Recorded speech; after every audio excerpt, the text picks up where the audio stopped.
Hi, my name is Sharad Shankar. I'm the lead product engineer at Enertiv, and today we will be talking about how to future-proof your building. Now, in this day and age, there are hundreds of IoT sensors, and we get questions from building engineers and building managers and portfolio managers all the time about, hey, how do I get this power data, or how do I get this temperature data? How do I get this vibration data? And while this may be great, it is important to ask yourself, if I had all of these sensors, and since these sensors are so affordable, easy to install, what problems am I trying to solve? Am I trying to get better tenant billing data?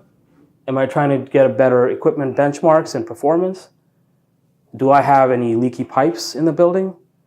It's important to ask this because it inevitably will not only create the solutions that you want, but also define your networking infrastructure in your building. Depending on the type of sensor, automatically relates to the frequency of data that you intend to capture, which thereby creates your networking backbone. So, for example, if you're trying to capture a very critical piece of equipment where that piece of equipment directly relates to the health of the building or the safety of the people in the building, you may want to consider a very fast Wi-Fi encrypted based connection and or a Ethernet connection where applicable. In essence, the bandwidth or the amount of data that the sensor can send is far much higher than other solutions.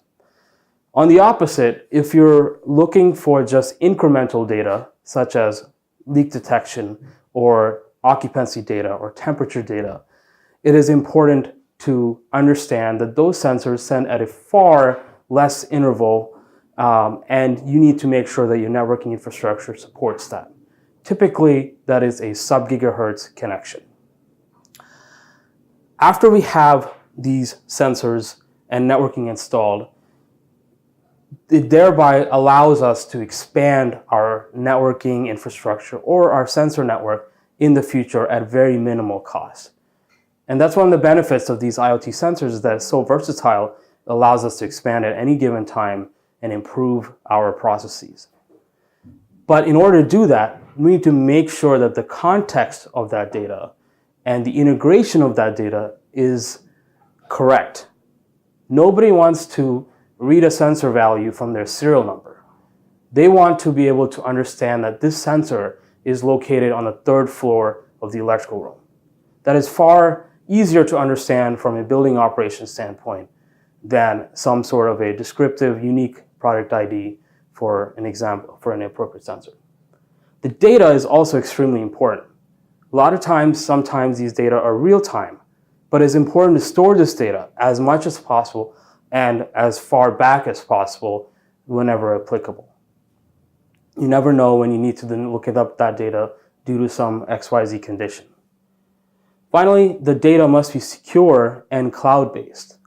The data has to be encrypted.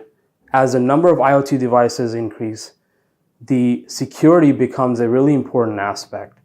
And the data should also exist in a cloud-based environment because it allows you to benchmark those sensors and those equipments with other buildings and or other equipments.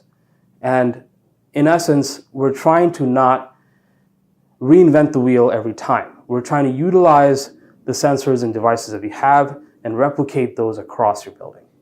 So hope you learned something today. If you have any questions, feel free to reach out to us. Catch you next time. Bye.